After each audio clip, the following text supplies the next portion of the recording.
We're here at the Czech Heritage Museum in Temple with a brand new donation we're very excited about. And if you'll give me your name and tell George Pavelka, Melody George. And you had a radio program here? KTEM here in Temple, right across the street. And you also were a sports announcer. Mm-hmm. Right? Oh, yeah. And tell me about your polka show. Polka show, I had it from 6 to 8 in the morning and 12 to noon at noontime. See, in between there, Klim Kubachak used to have a show program, and then I came on at noon until 1 o'clock, and then Virajos came on, Camel, KMIL. And that was every Sunday? Yeah. Okay. We had polka music all the way from 6 in the morning until 5 o'clock in the evening almost. Oh, wow. At those days. And this is part of your collection that Yeah. you played on your show. All these vinyl albums, and then we've got some 8 tracks and cassettes. And tell me about this one right here. And that's our family band. That's my dad on the right-hand side, and left-hand side is my Uncle Bob. That's one of the first, that was the last album I think we made together. See, they passed away, and we made that in memory of them. So tell me about playing in your family band and your family's Well, my heritage. great-grandpa started it. He taught my grandpa, and in turn, grandpa taught all his kids. My aunt was the first drummer they had. All my aunts played in a band at one time. They all stayed. They all married my uncles. And that's how they got all started. My great-grandpa had a pretty good education in music. And we read music or played without it. It didn't make any difference. Now, where was he from? Well, he was originally from the Czech Republic too. Do you know which? He came to this country, I think he was 12 for summers in there. And the only thing I could get out of the old timers was they went to Ellis Island. Oh, they did. And those who were sick had to go back. And they got dusted like animals. I mean, DDT dust, I think it was. And those who were well, they had sponsors. That's why you came here. You had to have a sponsor. See, one of the bands that came from Czech Republic, the trombone player, he stayed here. He ran off. Oh, he did. He's got kinfolks down at around Hollisville and all that. I don't blame him, but you know, we've got a lot of kinfolks over there, but I don't know them. Do you know what village or what area? It's in the Moravia area. That's all I remember. Okay. I never had a chance to go there, but it would be nice to go one day and see where we come from. Did you grow up speaking Czech? Well, at home we didn't speak English. We spoke German, Czech, Spanish, a little bit of Polish, not much, but mostly Czech and German. See, where my kinfolks settled over there, my grandma and grandpa, they settled it. It's a little community between Robstown and Corpus Christi, Violet. Oh. And that's where I was born at the I was born out in the country, next to West Oso Creek. Oh. That's where we lived. And my grandma and grandpa just lived about 10 miles from us at that time, but our house burned down. And so we had to move. We lost everything. They don't know, to this day, they still don't know what caused it. But we lost everything but the clothes we were wearing. But I can still remember the look on my dad's face. It's just like if it happened yesterday. How old were you? I think I was about 4. But, you know, we were sitting on the tailgate of the truck, and I could see the look on my dad's face like, this is the end, you know, and we survived. We survived. In those days, everybody built houses for you, your kinfolks, your friends, your neighbors. And so my uncles and neighbors and my grandpas, they all built a house for my mom and dad. And that's the house we lived in till I left home. Wow. Were they cotton farmers? Oh yeah, all of us were farmers. We used to raise a lot of cotton. Now it's mostly down there, I think it's mostly either grain or corn. There's still some cotton raised, just like around here. Cotton used to be one of the main crops, but the best of the years, we didn't know what that was until we grew up. And I wondered why, when I started playing, my grandpa for that dance, it was a wedding, and I put my horn up there, and my dad said, "Go get away from the stage." Well, when I got up there, my grandpa asked, "What do you think you're going to do with that thing? You shrimp?" He turned in Czech, and you know, the horn was bigger than I was, and I played. I was hoping I didn't make no mistakes. Oh, I was scared to make mistakes, but after we played the wedding march, my grandpa quit playing. He was crying back there, and I didn't understand it. And my dad said, "When you get older, you're going to understand." Now I do. My grandson plays everything. Brandon Heidi. He plays everything. He sings in Czech and German, some German, not a whole lot German, but Spanish. Is he with the band? Well, he has his own band. He plays in his grandpa's band, Fritz Heidi and the Fabulous Six.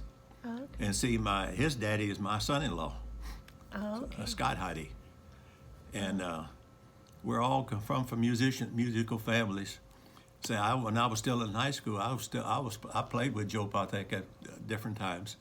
When Charlie couldn't play, I played up there, and it was quite an experience. I played the second to the last dance with him when they retired at the Holland SPGST. And New Year's was the last time they played that year. They just put it all away. But the Pateks, they have a nice store over there, and that's not, Shiner. And they have all kinds of sausages in there. It's really a nice place. But their store is right next to the church, right next to the grounds where they have the picnics over there. And everybody called it Mr. Joe. Well, that was being polite and correct. And you played with them, you meant business. I did not know the privilege I had until a lot later on. I was very fortunate, and I recorded all that at Holland. I've got it somewhere at the house. Yeah, that we played, and I kind of enjoyed playing with them. You know, they carried a Shiner keg of beer with them, and that ain't no joke, is it? They did, you know. But there were some nice people. See, Joe Jr. used to play. Joe's son, and then Daniel Malik, I think that's his first name. Malik, yeah, he started playing later on. Henry Brush and Doc Dajelek. See, they were playing, and of course the drummer, Mr. Veit, he was. I think that's Pat Veit's grandpa. I believe it was. I'm pretty sure it is his grandpa, and. Pat Veit's no pushover. I'm telling you, he can play that accordion. He lives down around Edna Summers up there, but there's a lot of the musicians are gone. I remember hearing the High Toppers the first time I heard them. I went to a school prom. That's who was playing. Can you hold up the album there? Yeah. The High Toppers? Yeah. And they're from Schulenburg? No, No? they were from New Braunfels. Oh, okay. That's just a picture. And then you had the Clover Leafs. They lost their tuba player when he went into service. When he come back, he was all messed up. He couldn't play no more. I don't remember if it was for the Clover Leafs or the High Toppers anymore. Now, what instrument did you play? Well, I started out on a clarinet in school, banged a hand all up because that was the end of my reed clarinet. But then I played all the brass instruments at sometime or another. I played all of them. I started out on the trumpet, went to a baritone, trombone, and then we needed a bass and band. I got elected. So what were you playing when you got up on the stage, and how old were you then? The first time I started playing, When your grandfather cried? my grandpa, I was 12, I think. I was 12. With the trumpet? No, I was playing the tuba. The tuba. For that. And the Grand March, I never thought it would last that long, but it lasted about an hour and a half, Oh, my goodness. close to it. I mean, And you were playing the tuba the whole time? They broke me in real good. But no, it was a lot of fun to learn. And my grandpa, he insisted on, we used to play for the so-called slet, they called it. and they gave us music to learn before we played. And boy, I'm gonna tell you, that's the hardest stuff I ever played. Really? Yeah, I mean those marches. My other grandpa was the instructor for the socalist. Really? Yeah, Grandpa Urbanowski. Yeah, he was what do you call those rings? He was a champion. In the And gymnastics. leather horse. I tried it. I killed myself. I didn't try it no more. Where did you participate in the sled? It was in Corpus Christi at Sokol Hall. Oh, okay. And they came out marching. We had to play march music and everything.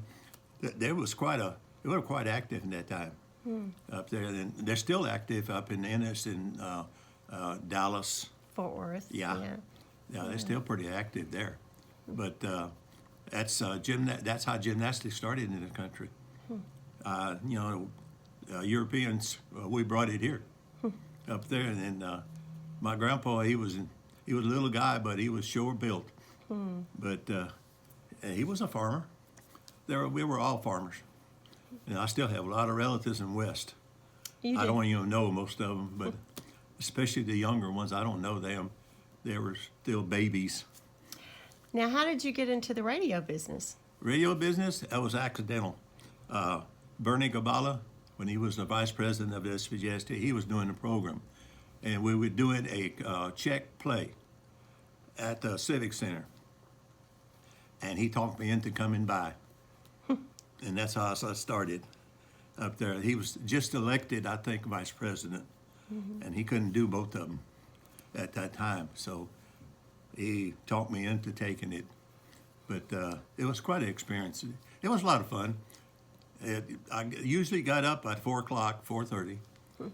And I was back at the station by 5, no later than 5:15. But in those days, we had to kick the radio station on. It wasn't automatic like it is now. What do you mean kick it on? In other words, we weren't on the air. I had to kick it off, take all the readings and everything to get it out of air before I started. What do you mean, pull a switch or? No. What it is, it's a bunch of meters, and then when you kick the transformer on, you let it. In those days, you let it warm up, or you're gonna ruin it. It's $50,000 just for that one deal. But anyway, no, we had a log that we went by, and the FCC checked all that. I still have my license. So you had announcements you had to make, or what? You had to check gauges, or what? Well, What was on the log? On the log, it was all our readings. Oh. And I took the readings. You had to hit a certain button, and it would bring up to so far, and you take that reading. And then when the transmitting. Oh, okay. the transmitter, and we were allowed to go only so strong. And if it was over, we did get a visit from FCC one Sunday morning. Scared the heck out of me. But they're very nice. Do you realize you're overpowered? I said, no, sir. I looked back there. Oh, Wow, they really do watch it then. Oh, they watch it. They watch all of them. If you go overpower, they're going to know it. They monitor everything. I mean, they have to, But it was. I did that for close to 30 years. 30 years. Yeah, and then I tried to play in the band at the same time. That didn't work out too well. You got to be early, and to record a program in those days was it was a hassle. I'd rather have been there live, and it seemed like it worked out better live too. But when I got through with my program, I ran the whole station, and I did all the programming and everything. And then we started KPLE. I had to do that one too. I was quite busy for a while, but we had basketball games, football games, baseball games. People wouldn't show up to go to work. I wound up doing it anyway, But a lot of times I didn't get home until the evening because I needed somebody to show up, and it's quite an experience. It's quite a bit of responsibility, but it was fun. It was fun. Do you remember any important moments or moments that stood out to you, or like maybe? Well, when the FCC came, I didn't want to go and let them in. Oh. That show had to show their credentials, and looked pretty persuading. Did you have to ever make any announcements that were, that had to do with local or national news that were big? Sometimes. Big Once in a events while we I would did. remember. Yeah, once in a while. Yeah, it's that kept you pretty busy. But now it's all recorded. Everything is on a great big computer. All they do is bring it up and hit the button. Well, did people call into your show and make Yeah. requests? I sure did. I didn't have nobody was there, just me. And somebody was supposed to come in at noontime. Well, if they didn't show up, I'd call our manager. And I said, well, this happened again.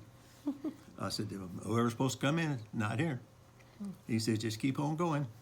George Franz was our manager at that time, and we worked well together. But then trying to think of the name of the brothers that used to own the station. I can't think of their name right quick. They live in around I-20. Golly, I can't think of the name of the town. Up north? No, up on right before you get to Louisiana. On I-20. Texarkana. Oh, I can't think of their names. There was two Okay. brothers. They were cattlemen, and one brother was on the board of A&M. Oh, wow. They were nice. I never did meet the other brother, but the one that we saw all the time, he was real nice, very polite. Dad had so much money they probably couldn't count it all, but that's all right. Now, did you do your announcing in Czech or in English? Kind of back and mixed. forth? Kind of mixed. Yeah. When it hit me, I did it in Czech, but you kind of have to watch what you say too. Yeah, and don't forget to cut the switch off. Oh. That has happened, Did- but it's, I say it's just quite a challenge. It's quite a challenge, and it's an honor. I've been with old time music since I was born. I was raised by the drums. My mama would put me there to sleep. The more noise it was, the better I slept. When it got quiet, that's when she had trouble. Do you have an all-time favorite song? Well, they're all my favorites. I guess I would have to say "All by Myself." It's one of them. I Ask Some? Yeah, there's so many good ones. It's hard to pick. It's really hard to pick. I wonder why that one is so popular. That's It's sometimes like that, Barrel Barrel Polkas. That's another one. Oh, yeah. Yeah, it started as a different, not a sad song, but it got to be very popular during the war. And it's Skodalaski. That's how you pronounce that name. Skodalaski. Goralaski. Yeah, and it was actually a sad song, so I was told, but it didn't wind up that way. I forgot who all arranged it and everything. I just saw that history of it, and it started out as a sad song about, I think a guy lost his girlfriend or something. Anyway, it started out that way, and then it really got popular during the war. That's when they changed the tune and everything too. But everybody plays it, everybody.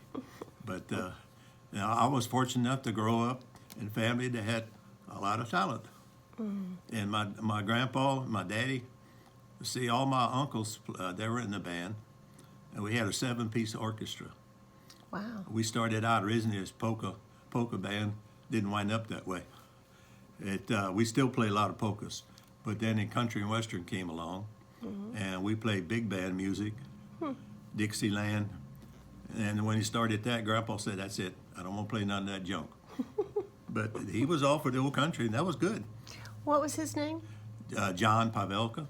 John Pavelka. See, there's 2 sets of Pavelkas in the state of Texas. Okay. Yeah, there's a John and a Joe family. And we favor each other too much not to be kinfolk somewhere down the line. And we have at least two people in the family that's real dark complected. And they have too. So my Uncle Bob, he was pretty dark. Awesome. And he was character. He was in Korea. He was shot up 3 times and never came home. And my grandma and grandpa were mad. Why didn't you come home? He said, we weren't finished. But he was quite a character. He played trumpet and trombone in the band. Then we had a piano player, Henry Valenta. Him and Henry had at every dance. He would pull more stuff on Henry, but it was funny. Like pranks? And Yeah, jokes? it was pranks. Those pianos would open up. Well, Henry said, I have a beer here somewhere. So he let him go to the bar and took the beer out of the piano and put it on. On every dance, you know. But we had a lot of fun playing together, though. Even though we were all kin folks, you know. We had the best of the 3 worlds, actually.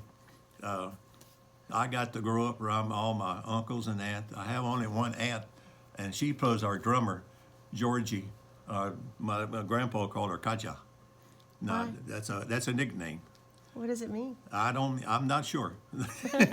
If I say I will be wrong, but no, it's we still have the drums put up, but a lot of stuff is in the museum here. Yeah, I need to bring my dad's old clarinet here. Yeah, it's one of those several pieces to go together up there. It's the silver one. I'll put it in here. It's one piece, but it was just an honor to play. So I used to play with the Jolly Dutchman, Bay City Dutchman, Hub City Dutchman, off and on here and there, you know, and the band from Yoakum, Hub City Dutchman, up there. I started playing in it up there, but it was a long ways from Corpus Christi. That's one reason I didn't play too long. When did you move up here from the Corpus area? 42 years ago, something like that, 43. 40. I went to work for a construction company up here, and I was superintendent for them. And I spent a lot of hours on the road, checking on the jobs and stuff, and plus on the radio on top of that yet. But So you had 3 jobs then? Mm-hmm. Wow. yeah, plus my regular one and 2 more. But I don't know how I did it. Plus, I also coached T-ball. Wow. I don't know how I did it. I was just trying to figure out how did I have all that time. Oh, goodness. Well, just one last question. Can you remember how your grandfather called you a shrimp in Czech, what he said to you? Well, I don't know how to say shrimp in Czech, though. Well, I was just a little squirt. It kind of meant the same, I guess. You remember the word? No, I don't remember the word. I tried to think of them the other day, but I can't remember them right offhand. But it's, well, I had the privilege of learning from him, and I bothered him until they put me to work. But my grandpa was originally a bass player, tuba player. And he's the one that immigrated. Yeah. Yeah. See, my great grandma and grandpa came to this country, and he was just a young fella. I'm not sure, 10 or 12 years old in there somewhere. And they settled down in, I think it was Seymour for a while. They moved so many places, I don't remember what all. So they actually wound up in West, other side of Waco. And that's why I have a lot of relatives over there, I guess. And I don't know lots of them. But, well, we get into so many people, I couldn't even tell you how many. Wow. Well, thank you so much for You're your welcome. time. We appreciate it. And thank you for this wonderful collection. Thank you. My pleasure.